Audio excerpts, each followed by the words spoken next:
Hello, everybody. It's Friday, April the 25th, 2025. It's that time of the week, a Friday, time for our That Was the Week Tech Roundup. And this time, maybe we have some glints of sunlight. Keith is talking about venture blues, but there may be a silver lining, and there's a lot of silver linings in the tech news this week. My interview of the week is with Peter Layden, who believes that Trump is unintentionally making America great again by essentially destroying the Republican brand. Peter Layden is the author of The Great Progression, an excellent Substack newsletter, and believes that he's a former Wired editor. He's based in the East Bay, and he believes that we're on the brink of a reinvention. He talks about America's 80-year cycle. Keith, happy Friday. Is this reason to rejoice? Is Peter right? Is Peter Layden's instincts right? Is Trump destroying the brand, and is America about to go through one of its remarkable 80-year cycles? Well, I like his optimism, but I've got to say that the chances of America looking anything like the America he thinks it might look like are very low. His basic points that America's reinvented itself multiple times, going way back in history. And he's not really right. The America that we know is very specific to the post-Second World War era. And its lifespan, compared to, say, the British Empire, has been quite short.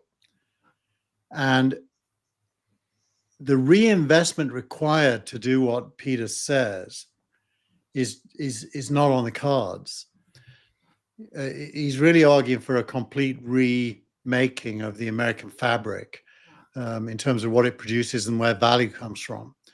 And you just don't see it happening at all. So I think he's right about Trump. I mean, clearly, Trump's long-term historical status is in decline almost daily, but I don't think that necessarily leads to the rejuvenation that he's talking about. But I'm interested why, what you think. You talked to him, I didn't. Well, I'm relying on you, Keith, to be cheerful. There's supposed to be a glint of sunlight in your newsletter. Silver lining. We'll come to venture blues in a minute. I mean, you're always the cheerful one. Now you're writing it off.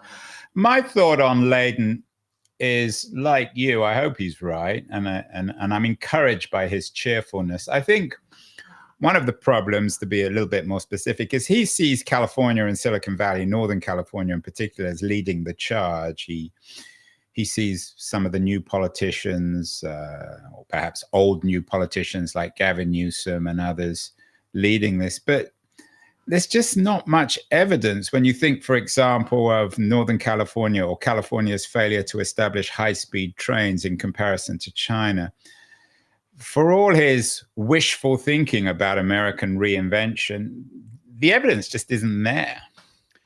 Yeah, I mean, I don't think it's any fault of America, to be honest. I think it's systemic in that an aging economy, in order to give rebirth to itself, has to do the innovator's dilemma. You have to basically throw away the old and rebuild from the beginning. And that's super hard to do. There isn't a country in history that's ever done that. So the likelihood that America will break that trend is very low. The Roman Empire is not coming back. Ancient Greece isn't coming back. The British Empire isn't coming back. And America at its peak isn't coming back. And not even Manchester United's coming back, Keith. Oh, that could be a one that will change the records. I tend to think you're right, although I would strongly encourage, of course, everyone to watch my interview with Layden. He's a lovely guy, and he's full of enthusiasm. He's a bubbly character. Another bubbly character, although he's not bubbling quite as much as Peter Layden, is Thomas Friedman, longtime New York Times columnist. One of the pieces that you linked to in this week's newsletter, Keith, is how Friedman's description of himself politically. He describes himself as a Waymo Democrat. And I guess in that sense, Peter Layden is also a Waymo Democrat. So maybe if you add Friedman to Layden, there's something there. Is there an opportunity for Waymo Democrats now in the America of reactionary Trumpism?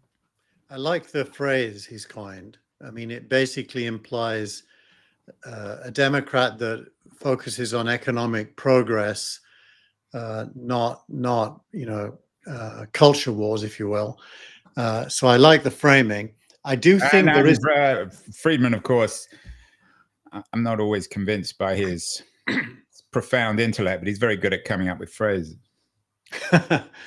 And I also think if America does have a hope, it is in leading the world on innovation and transforming, human experience due to, I use the word technology, but when I use that word, I'm not really describing things as much as what we collectively people can invent to make our lives better.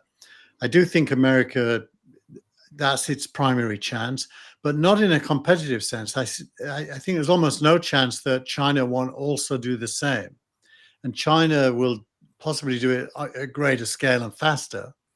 So America it's not a one-dimensional world anymore. It's a multi-dimensional world. America can definitely progress and be a big part of that. It just can't be number one. Well, it can be co-number one. You're in Palo Alto. Are there local politicians, Keith, who you think are beginning to pioneer a Waymo democratic ideology? I mean, if they're not coming out of Silicon Valley, then they won't come out at all. I don't see them. I mean, you look at Gavin Newsom, the current governor. Look at Newsom. His primary work in the last few months since the election has been to agree on the trans issue, which was, I mean, it's opportunistic politicians looking for favor as opposed to doing real things. So I don't see this Waymo Democrat yet as a trend, but I do note that Friedman isn't the only one in that camp. I think there's Layden as well, and then Ezra Klein and Derek Thompson came out with their book Abundance, which has been pretty influential. What Klein and Thompson and others, and I've had a number of their people on the show, they're all writing books about the problem with changing America, the dysfunctional nature of the country, the fact that it's so hard, for example, to build a high-speed rail connection between San Francisco and Los Angeles. I think they built about 50 miles, and in the same period spent billions of dollars. The Chinese have built thousands of miles of high-speed rail. So the challenge for Waymo Democrats, to borrow Friedman's term, is to reform regulation or government to enable these re-architecting of American economics and society, rebuilding homes, high-speed rail, all these other essential things. And I guess the problem, if you like, with a Waymo Democrat is that Waymo is owned by Google. It's a private enterprise business. But isn't it ironic that those very same people are strongly in the anti-Elon Musk camp? But if Doge represents anything, it's the attempt to clear away bureaucracy and regulations. They're not, though. I mean, I don't know how much you listen. I listen to the Klein show quite a lot. I think he's pretty good. They're not in the anti. I mean, they're not crazy about Musk, but in principle, they agree with a lot of the Doge goals. They're not big fans of some of the things that have happened, or sort of the cruelty of it. But on the other hand, they recognize there is a profound need to reform government. Yeah. I mean, that whole narrative around, China's a centralized authority with the ability to just decide to do something and then do it without any friction. And America's a democracy, therefore people have a say, and that slows things down. It's interesting how irrelevant that is to the problems of the age. The problems of the age are really transforming economic realities. That's the primary number one goal anyone should have right now, to allow of wealth production so that people can live better lives. And those of us with kids in late teens or early 20s know that they are massively challenged to imagine a life that's even as good as their parents due to those economic challenges. So I think Friedman is fishing in the right water. Well, I'm sure I'll be pleased to hear that from Keith Teare. And meanwhile, there's lots of good news. I'm looking around for good news from your news. You got a lot of pieces. Hamish McKenzie from Substack believes that a new media order is emerging. Of course, it goes without saying it's coming from Substack, where he is the founder. But I think there's something in that. We put this out on Substack. We both have Substack platforms, accounts. I think it's an excellent platform, and I think that there's all sorts of interesting things happening on the media front. It's easy to again to be dismal and pessimistic. What do you make of? I know you're a big fan of Hamish McKenzie. You've known him for many years. What do you make of Substack's progress and this latest piece? Well, the latest piece is trying to associate Substack with the new media order, and it's pretty unitary, as in there is only one new media order, and it is Substack. Surprise, surprise.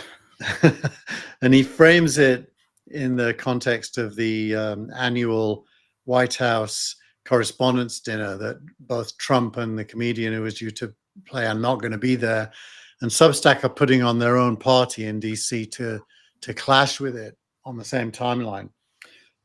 You know, I think it's I want to say nice things about Hamish and Substack, but I do think Substack is going to be challenged to scale.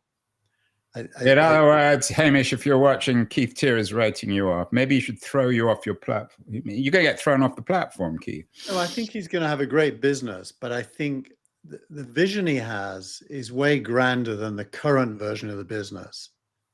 And but that's what you've always, as a startup entrepreneur, that's always been your shtick about grandeur. You got to think billion-dollar companies, even if it's really only worth $100,000. Yeah, well, exactly. You have to think backwards from the end, as we will come to at the end. We'll come to, but there has to be a path. You know, I've done a lot of startups. I always start at the end, and unless there's a path, that is to say, a series of things you can execute against to get you there, then the end isn't available to you. And with Substack, because it's based on subscriptions, and you know you can only pay for so many subscriptions, there is a theoretical scaling issue with that model that may mean it's a perfectly great business, even quite a big business, but not a game changer in the way he wants it to be. Well, speaking of ends, things never end, although of course Francis Fukuyama peddled the idea of the end of history and has been forever mocked by it. But even Fukuyama is cheerful this week. He, on Persuasion, had an interesting piece about my ChatGPT teacher. Fukuyama teaches at Stanford. He's an example of the old intellectual elite, and yet he acknowledges his use of ChatGPT, helping him think, helping him write. Is this, again, Keith, reason to be slightly cheerful that the old guard is coming round to recognizing the value of this new technology and not just writing it off?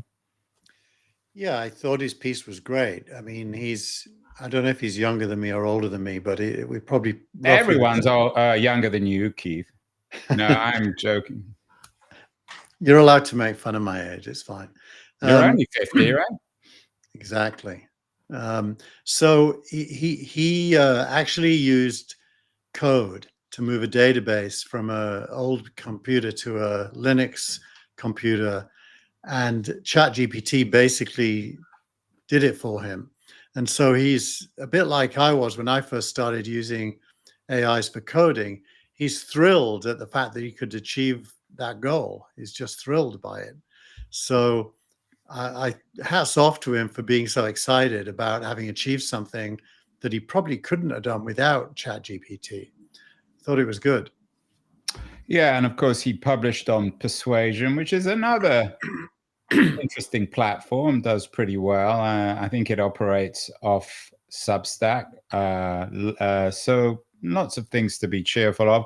Of course, there's always miserable people on your links this week. Paul Krugman, who seems to always be miserable, has something about Trump's cultural revolution. I know you're a big fan of Krugman, who, of course, now is distributing his work post New York Times on Substack. What is Krugman saying about Trump's cultural revolution?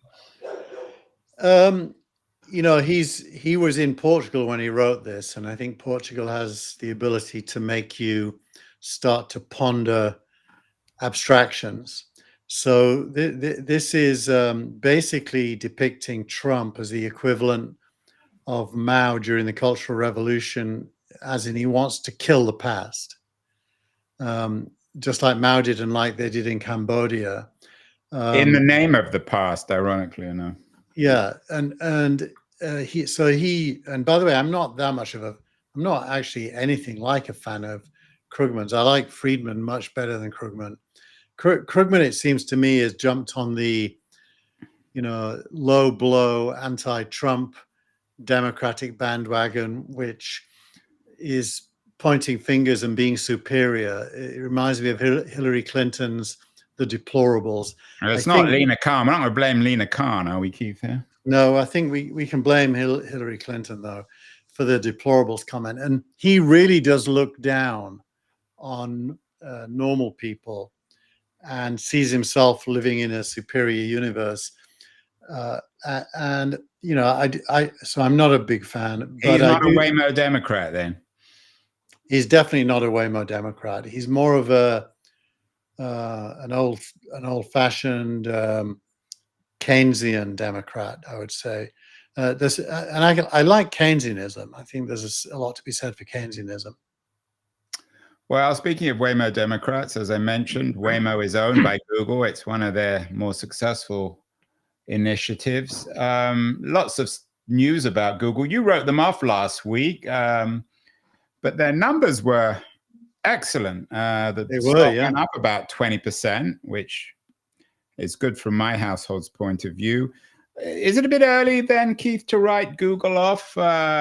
You have a piece from Casey Newton suggesting they're on the brink of a breakup. Lots of news about OpenAI and even Yahoo buying Chrome if the government forces Google to sell Chrome. Are you beginning to think it may have been a bit early given Google's numbers this week? Well, their numbers were, you're quite right, exceptionally good. They had a 43% profit increase, based on last year's same quarter. And it was all driven by search, amazingly. So it looks as if their AI integration into search, people are noticing that they now give answers at the top of a search result that come from Gemini. It isn't anywhere near as good as Perplexity, but it's better than it used to be. And that seems to be driving some numbers. So maybe I was really matter. You always say that about Google. You always say they're no good, and then their numbers come out. Does that even matter? Most people don't even notice these things. It's good. No one's going to use Perplexity. I've tried to use it. It's complicated. Actually, Perplexity is off the charts, doing well. Its numbers are very high. And not only that, it's about to release its browser as well to compete with Chrome. Wasn't OpenAI by Perplexity and not Chrome? They probably wouldn't be allowed to. Well, now Lena Khan's gone. Maybe they could get away with it, but I think it'd be too expensive. I think even Trump would bring Lena Khan back on that front. Yeah, so there's going to be some interesting M&A stuff. I mean, do you think that this Chrome thing will actually happen? To me, the whole thing is bizarre. I mean, the case was about advertising platform, the exchanges, and the remedy is to do with Chrome. That's so weird. I don't think Google should have lost the case in the first place. I don't think it should have been put on trial, actually, never mind lost the case. So I don't think this breakup makes any sense. By the way, Chrome is open source. It's not even Google doesn't, proprietarily own it. There's a whole project called Chromium, and almost every browser, including Microsoft's Edge browser, is built on top of Google's open source version of Chrome. So this is an area where Google is a good actor. So the whole thing makes no sense. I mean, speaking of Waymo Democrats, Friedman's term, could Waymo begin to become an increasingly valuable? I mean, its revenue is still relatively small, but as it grows meteorically, I mean, we all use it in San Francisco. Do you have it in Palo Alto? It's just starting to emerge in the peninsula. And as it emerges, as we can drive to the airport, no one's going to drive themselves. And certainly no one's going to use Uber. If you can use a Waymo instead, you don't have to talk to the driver. Yeah. Look, all three of them, and by three I mean Tesla, Uber, and Waymo, they're all going to be offering this service. Waymo's limitation is they have to build Jaguar cars that cost well over $100,000 per car. And so they have huge capex. Tesla, every single Tesla on the road will be able to be one of these. Uber this week announced a deal with Volkswagen to do self-driving buses. You know, the Volkswagen kind of the old style camping van.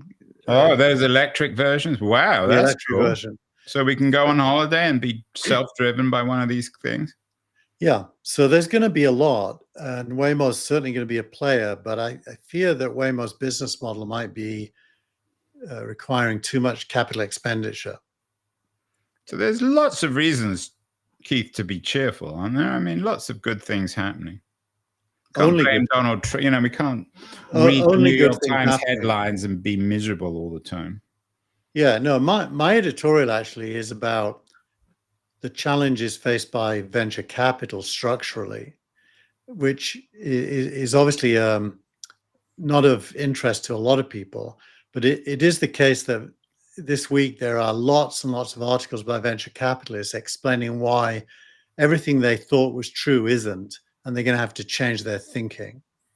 And so you could consider that negative. The reason I put cloud silver lining is I think venture capital has always been structurally challenged.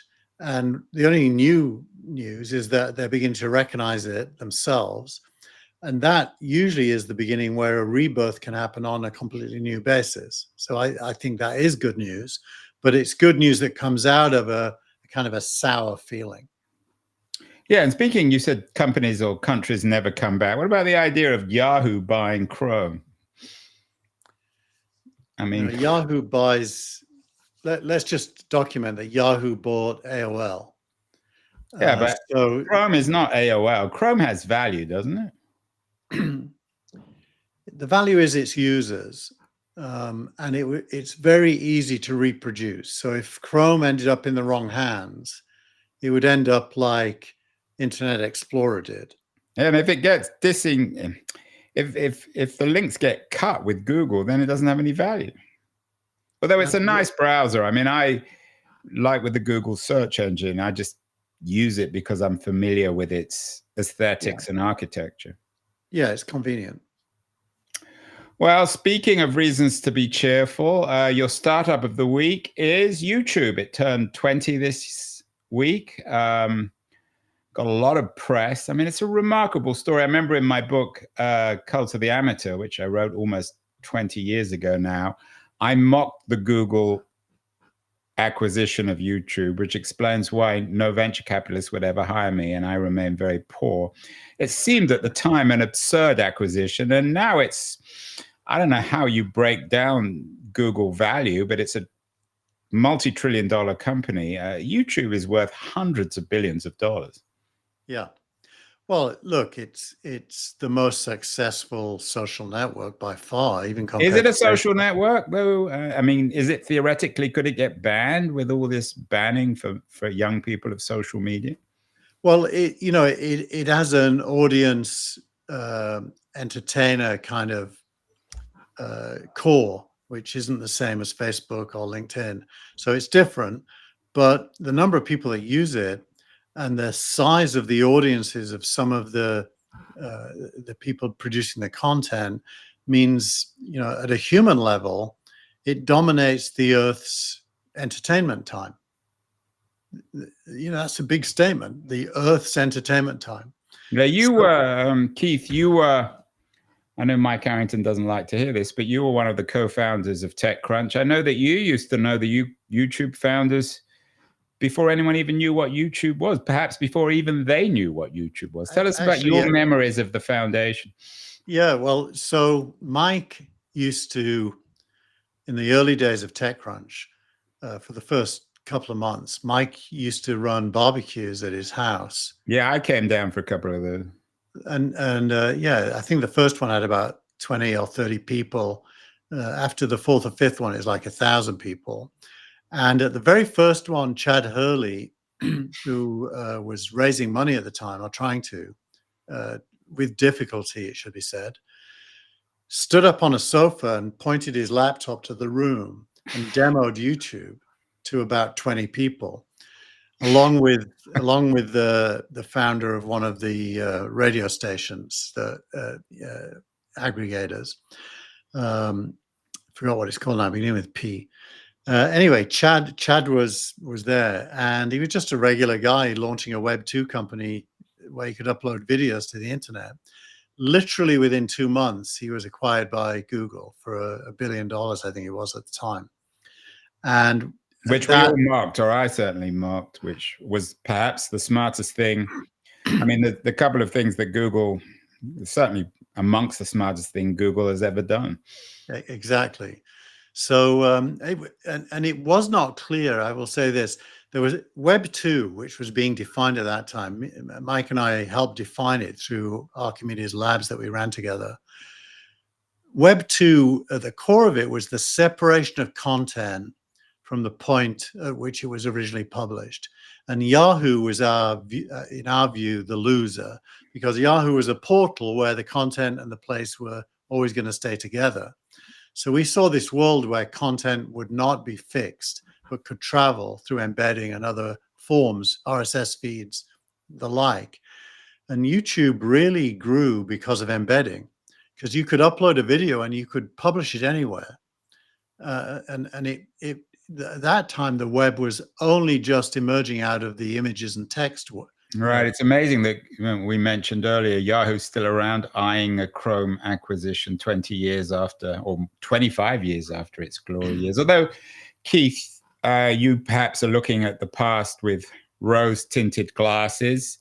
You and I were involved in a video startup, Santa Cruz Networks. We could have been YouTube, couldn't we? We existed before them. We saw the value of video. I guess we weren't alone. How did Hurley figure out video where everyone else knew it was for real? I mean, we were the sister investment of Skype, the audio platform. Look, you have to remember in 2005, the iPhone hadn't yet come out. So there were not handheld cameras. There was like Sony cameras and Canon cameras.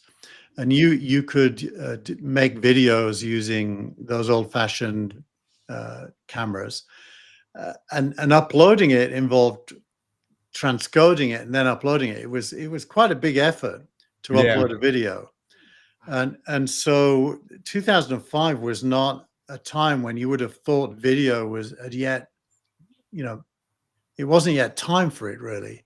But he got ahead of the curve, and it was nice enough. People chose to try and do it at a great scale. Yeah, it's interesting that, I mean, the Justice Department's talking about splitting Facebook out and taking Instagram away, talking about taking Chrome away from Google, which doesn't seem to me to be that big a punishment. No one's talking about taking YouTube away from Google, which would be a very significant punishment. Yeah, I mean, Google is really three core businesses. It's YouTube, search, and then Google Workplace with Docs and spreadsheets. Well, and AI, of course. AI is more not a business. They don't make money from it yet. They make money from the other three. Well, as they incorporate AI into search. Yeah. Well, this story certainly hasn't ended on Google. You've always been a bit of a Google skeptic. No, not a skeptic. I just think they're challenged to maintain cost per click advertising in a world where the web is used less and less, search is used less and less, We already have apps. Soon we're getting AI. So they're going to have to reinvent themselves. And I'm not down on them at all. They could completely achieve that, but they can't just keeping on doing the old stuff. So they have a better chance of reinvention than America. You're more bullish on Google than you are on the United States. Yeah, because Google is not a declining superpower. It's still at the peak of its powers. Well, we shall see. I'm cheering you up, Keith. You're usually the one who's cheering me up, but you seem a little miserable today. Has something happened in your life? No. Have you been having Lena Khan nightmares? No, everything's good. All is good. Well, finally, we'll get to your post of the week, which I have to admit, which is not rare for me, that I didn't understand this at all. The Dork Night about working backwards from the outcome you want. What does this mean, and how does it fit in, Keith, to the theme in the newsletter about venture blues? Well, silver lining is a word that is attempting to capture an end result that you would think would improve things. And what Garry Tan, and remember, Garry Tan's the CEO of Y Combinator, so he's advising startups how to think about a startup. And working backwards from the outcome you want is what entrepreneurs do. Very different to business managers. Business managers work forwards from today and figure out what to do tomorrow. And the very best business managers execute day to day, week to week. They may have strategies that last more than that, a year maybe. But entrepreneurs is completely different. You start by imagining the end, both in terms of physically, what it is you're building and who will use it and what will they pay for it. You also think about the end financially. What could it be worth? And then you create a business plan or a roadmap starting from today with the goal of making that end come to life. If you don't do that, you don't have what in startup land is called a true north. You don't really have a place you're headed, and you can't articulate to an investor why they should back you, because you can't tell them what it is you're building, except for maybe tomorrow. So working back from the end I've always done it my whole life. Just intuitively, I do that because I can't spend 5 or 10 years on an idea unless I've thought it all through. Well, you've always, in my mind, Keith, you are the true northerner rather than. Very well said. I mean, in all seriousness, though, isn't this one of these business school truisms that are fine in theory, but in practice? Let's go back to Chad Hurley. YouTube is 20 years old today. You mentioned that 25 years ago, Chad Hurley used to come to the TechCrunch barbecues in Mike Arrington's yard. He had no idea of what YouTube could be. He had no idea of even selling it to Google, let alone it becoming the dominant entertainment platform in the world in its remarkable 20-year history. So isn't this stuff always obvious in retrospect? Well, firstly, it isn't true what you said. He really did have an idea. Oh, he did? By the way, I met Jeff Bezos at Rest of Dyson's conference in the early 90s, mid 90s. His vision for Amazon was already way beyond books. He thought through the whole thing. And when Kleiner Perkins invested in him, it wasn't in books, it was in the end game. So, and it isn't a business school truism. I mean, to be honest, very few people are able to conceptualize an end and then execute towards it because they think it's BS, the end. Most people have taught themselves out of it because it's too grandiose to think about it. But in fact, if you're going to change the world, you have to think about it. When de Gaulle thought about Europe after World War II, he had to have an idea of, something beyond France already in his head. And so I do think this is not received wisdom, and it isn't normal. It's quite unusual to do it. Well, let's end, Keith, with an assignment to do what you're saying, to work backwards from the outcome you want when it comes to Waymo Democrats. You and I are both Waymo Democrats. We both believe in a degree of social justice, but using technology. how should other people who want to make the world a better place, who don't like Trump, how can they work backwards from the outcome we all want, which is an efficient society, a high-tech society, but one that recognizes some degree of humanity and decency? Yeah. Well, I think once you start describing it, it sounds a little bit utopian, and most people will mock it. But given what's happening with AI and with agents, especially, the end in a let's say a 5-decade framing, the end is where human beings live without working, live well without working, and so the puzzle is how do you We're saying you're not driving with Waymo, right? Waymo's just a small bullet point in this narrative, but it's how do you channel the massive abundance of wealth that automation will produce to benefit everyone? How do you do that? And if you can do that and everyone is happy because they have everything they need, governance, small government becomes inevitable. So even Republicans will celebrate Waymo Democrats if they can boost wealth to the point where government diminishes down to nothing or close to nothing.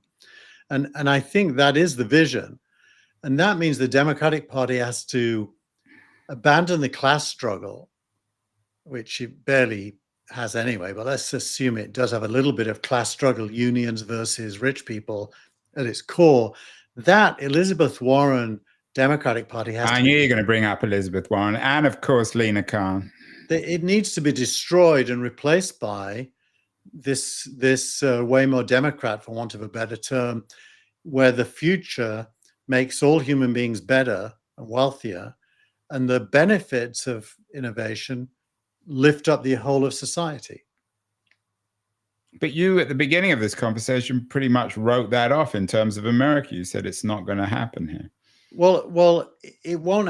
It can't happen just in America because the scale required to deliver that is global. It will happen everywhere.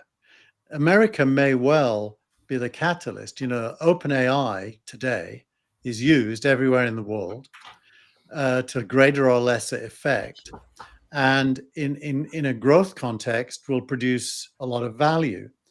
It's possible that OpenAI will produce more value in China than it will in America, not for itself, but for human beings. And so that's the second part of it, which is you really have to think globally if you want to imagine the end game. It doesn't mean you can't also think about America, but you have to think about America in the context of the world, and not as a combatant, but as a member, if you like, of a global community. Well, there you have it from our show's resident true northerner, Keith Teare. How to transform America into a Waymo democracy. I think it's an interesting conversation. Keith, we will certainly return to many of these themes. I'm going to be in London for the Europa Cup semi-final on Thursday, so we're not going to be able to do a show next weekend, but we'll do it the following week. So keep well, Keith. Keep thinking backwards and thinking big thoughts, and we'll talk in a couple of weeks. Bye, everyone.